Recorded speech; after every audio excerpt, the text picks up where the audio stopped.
13페이지 증기압력 보겠습니다. 증기압.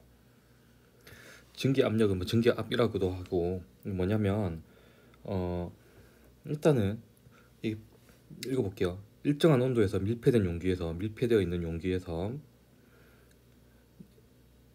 액체의 표면에서 증발하는 분자수하고 응축하는 분자수가 같을 때, 이게 평형이라고 그러죠.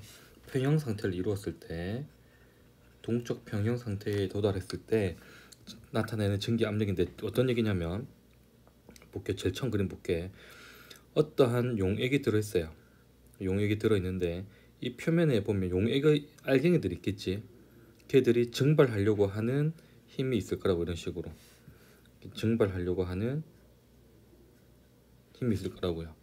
그러면은 이 입자가 증기가 되겠지. 기체가 되어 가지고 요 부분을 떠돌아다니까, 이 부분을 떠돌아다니는데, 여기 기체가 되어 있는 분자들이 많아지겠지. 점점 많아지면 이 기체들도 다시 어떻게 되냐고 하면 물로 다시 녹아 들어가려고 할 거예요. 이걸 응축이라 그래요. 그럼 이 물 속으로 녹아 들어가려고 하는 입자들이 있을 거고, 마찬가지로 물 표면에서는 증발하려고 하는 입자들이 있을 거라고, 이런 식으로. 그렇죠? 하지만 여전히 증발하려고 하는 힘이 더 큰 거예요. 증발 속도가 응축 속도보다 더 크다. 그런데 증발 속도하고 응축 속도가 같아지는 지점, 이거를 동적 평형 상태라고 그러죠. 그래서 증발하려고 하는 힘은 3개인데 응축하려고 하는 힘도 3개다. 그러면은 증발하는 양하고 그 다음에 응축하는 양이 같아지게 되겠죠. 이해되겠죠? 이때 여기 기체들의 압력을 증기압력이라고 합니다. 증발해가지고 얘들이 평형이 되었을 때 얼마만큼 증발을 많이 했는지를 나타내는 게 증기압력이라고 그러는 거예요. 한마디로 얘기하면 됐죠? 마지막에 증기가 나타내는 압력, 평형이 되었을 때, 그러니까 얼마만큼 증발이 많이 했냐라는 걸 따지는 거예요. 내용은 어렵지 않죠? 한번 쭉 보면서 정리할게요. 그럼 이러한 증기압력을 어떻게 측정을 하느냐?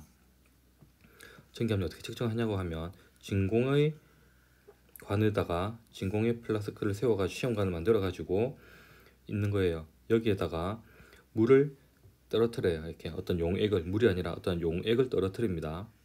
용액을 떨어뜨리는 순간 이 용액에서, 왜냐면 여기는 그 위에는 진공일 거니까 용액에서 증발하는 현상이 일어나겠죠. 증발하는 현상이, 증발 속도가 쭉 있다가 응축하는 분자도 생기고 하면, 이게 평형이 이루어졌을 때 여기 시험관에 증기가 가득 차게 되겠지. 어느 정도 차게 되겠죠. 이게 수온을 밀어 올려버릴 거라고요. 이때 이 높이에 해당되는 차이를 증기압력이라고 하는 거예요. 그러면 증발이 잘 하면 기체의 양이 많아질 거니까 증기압력이 커지는 거고, 증발이 잘 하지 않는다고 하면 증기압력은 작아지겠죠. 됐지? 그래서 이 증기압력은 어떨 때 크냐, 어떻게 되냐 하면 액체의 종류에 따라 달라진대요. 액체 양과는 관계없대. 그러니까 설탕물이 더 잘 증발하고, 그 다음에 뭐 소금물이 덜 증발하고, 그 다음에 뭐 어떤 용질이 섞여 있느냐에 따라 가지고 증발하는 양이 달라질 수도 있겠지. 그렇죠? 그래서 양에는 상관없대요. 압력은 단위 부피당을 따지는 거기 때문에 양은 상관없어요. 표면적하고 상관이 있는 거기 때문에. 그러면 온도가 높을수록 증기압력이 크겠냐, 낮을수록 크겠냐? 온도가 높을수록 증기압력이 커지게 되겠지. 그 다음에 분자 간의 힘이 작은 일til수, 무슨 말이냐면 여기에 어떤 분자들이 있는데, 이 분자들이 인력이 크다고 하면 이 분자가 날아가도록 잘 하겠냐, 안 하겠냐? 안 하겠지. 어떠한 분자가 강하게 잡아버리면 다른 분자가 증발하려고 할 수가 없을 거라고. 그런데 이 인력이 약하다고 하면, 분자 간 인력이니까 인력이 약하다고 하면 얘들 쉽게 날아가 버리겠지. 증기압력이 커지게 될 거라고. 그래서 증기압력이 크려고 하면 온도가 높고 분자 간 힘이 작아야지 증기압력이 커지더라. 받아들이는데 어렵지 않을 거예요. 그리고 증기압력 곡선과 끓는 점을 보면, 증기압력 곡선의 온도와 압력에서는 기체가 동적 평형이다. 뭐냐면 증기 압력 곡선이 이렇게 생겼대요. 이렇게 생겼는데 우리가 아는 게 물 같은 경우에 100도씨에서 1기압이면 끓어요. 됐지? 근데 물이 80도씨에서 끓을 수 있대. 어떨 때? 증기 압력이 그 주변 압력이 낮으면, 산에 올라가면 낮은 온도에서도 잘 끓죠. 왜냐 압력이 낮아지니까. 똑같은 원리예요. 그래서 증기 압력 곡선이 이렇게 있다고 했을 때, 증기 압력하고 만나는 지점이 이 물질의 끓는 점이 되는 거예요. 이해되겠죠? 어떤 상황에 증기 압력이 얼마다라고 했을 때는 그 지점이 끓는 점이 되는 거고, 동적 평형 상태라고 되어 있는데, 여기 보면 동적 평형 상태라고 되어 있는데, 이 끓기 시작하니까 기체하고 액체가 같이 존재한다는 겁니다. 됐죠? 그래서 증기 압력과 끓는 점, 증기 압력이 낮아지면 끓는 점도 낮아지더라. 오른쪽 그래프로 향할 수 있겠죠? 증기 압력이 높아지면 끓는 점도 높아지더라. 이런 현상을 가지고 조금 더 깊게 한번 보도록 하겠습니다.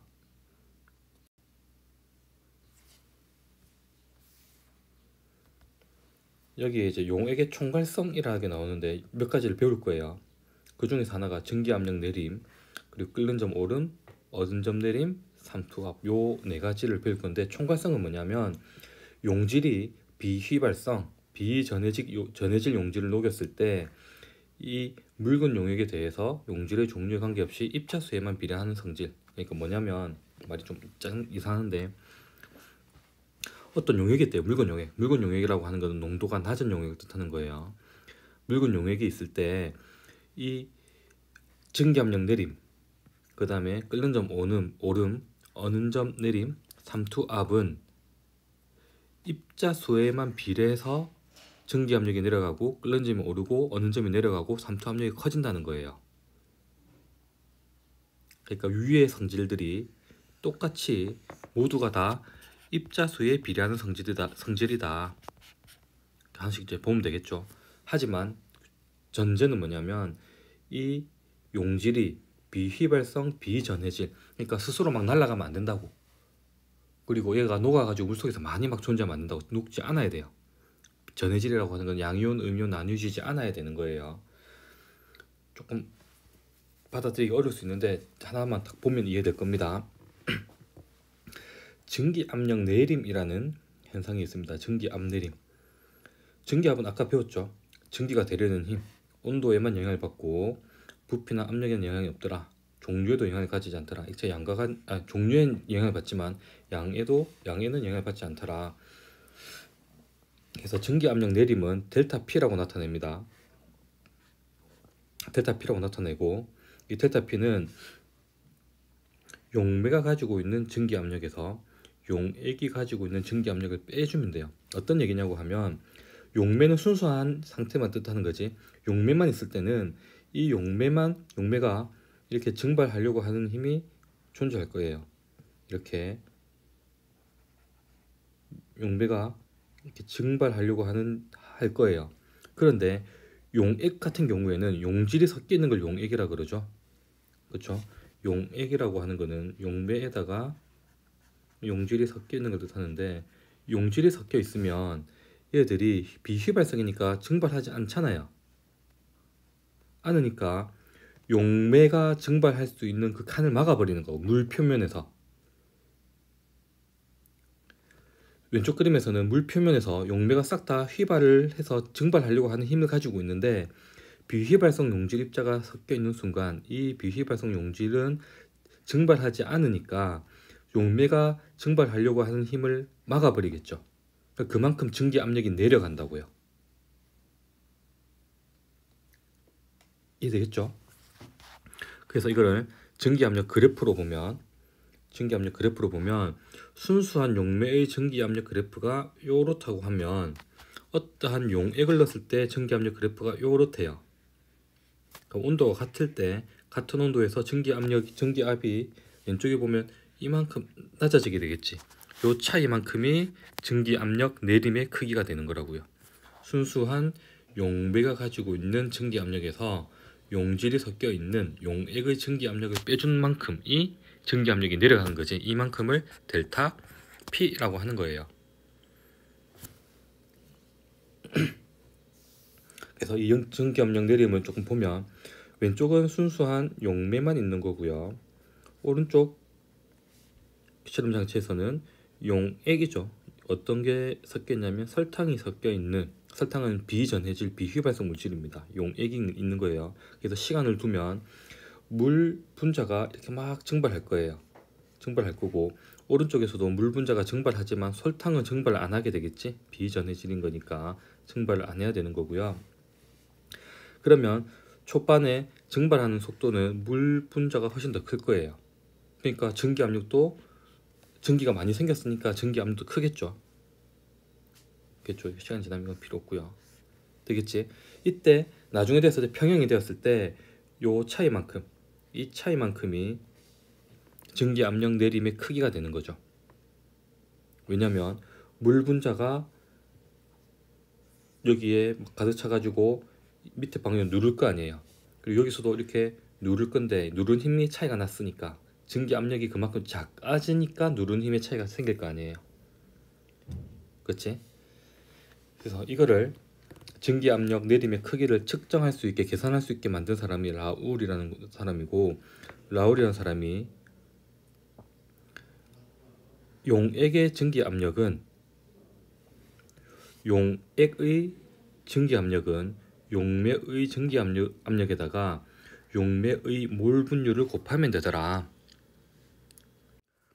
라울의 법칙이 용액의 증기 압력을 구할 수 있게 식을 이렇게 만들어 놓은 건데요. 이거를, 이 자체가 중요한 게 아니고, 요게 우리가 구하려고 하는 증기 압력은 P 용매, 그렇죠? 용매 빼기 P 용액이라는 식에다가 적용을 시키면, 이거 어떻게 되냐고 하면, 적용을 시키면 용액을 여기 바로 넣어버려요. 바로 넣어버리면 P 용매 빼기 P 용매 곱하기 X 용매가 되죠.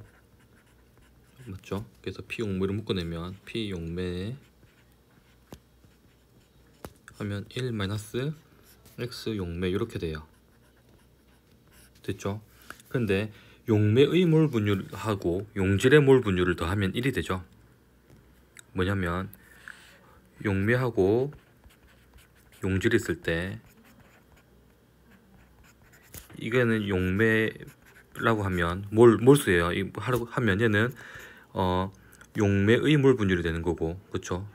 용매의 몰 분율이 되는 거고, 그 다음에 똑같이 용매 더하기 용질분의 용질이라고 하면 얘는 X 용질이 되겠죠.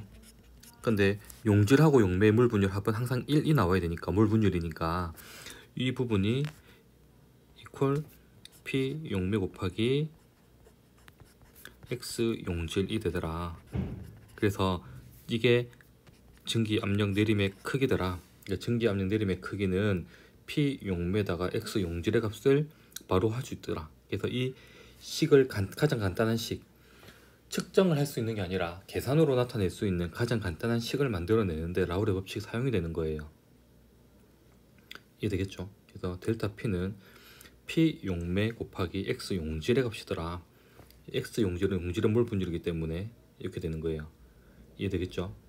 그래서 그 측정으로 인한 그 증기 압력을 측정하는 방법이 아니라 어떤 용매의 증기 압력이 주어지고 몰수가 주어진다고 하면 증기 압력이 내려가는 크기를 구할 수가 있더라 라는 거고, 아까 비전해질이라고 했는데 전해질 용액은 어떻게 되냐고 하면, 입자가 지금 그 용매를 빨간색으로 나타낼게요.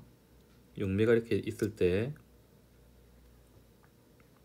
용매가 이렇게 있는데 용질이 섞이면 이 용질이 여기 입자를 막아버려야 되겠지. 그래서 증발이 안 되는데, 얘는 비전해질 용액이잖아.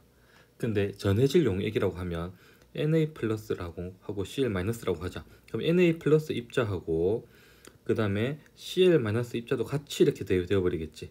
근데 NaCl은 비휘발성이니까 휘발되진 않는다고. 증기 압력에 증기로 나타나지 않을 거라고요. 그렇게 되면 용매가 증발하려고 하는 이 표면적을 더 막아버리겠지. 전해질 용액은 이온의 개수에 따라 가지고 영향을 받는 거예요. 예를 들어 가지고 NaCl이 아니라 ClCl2를 용질로 사용했다고 하면 얘는 CA2가 양이온하고 Cl-, Cl-, 그러니까 비전해질 용질에 비해 가지고 3배의 증기 압력을 낮추는 효과가 있는 거지. 참고로 이해하면 됩니다. 자, 예를 들어 볼게요. 물 180g에 포도당 180g을 녹였을 때 증기 압력 내림의 크기는 어떻게 되느냐? 아까 공식 배웠었죠. 증기 압력 내림의 크기는 용매의 증기 압력은 20이래. 맞지? 용매의 증기 압력 22 곱하기 용질의 몰 분율. 물에 180g이니까 10몰이고, 그다음 포도당의 몰수는 분자량이 180이니까 1몰이고, 용질의 몰 분율은 1 이렇게 되겠지? 그래서 11분의 1을 하니까 얘는 증기 압력 내림의 크기는 2더라. 그러니까 증기 압력은 증기 압력은 용매의 증기 압력에다가 P 용매에다가 증기 압력의 내림의 크기를 해주면 되겠지. 여기 증기 압력 델타 P를 빼주면 되더라. 왜냐면 델타 P가 순수한 P 용매에다가 빼기 용액을 해주면 되잖아.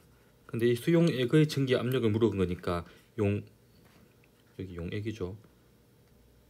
수용액의 증기 압력을 물었으니까 수용액은 용매에다가 증기 압력 빼주면 되겠지. 증기 압력 내릴 만큼. 그러니까 간단해요.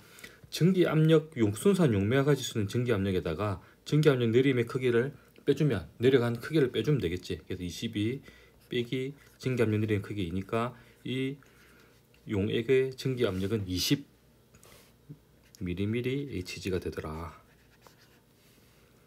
이해되겠죠?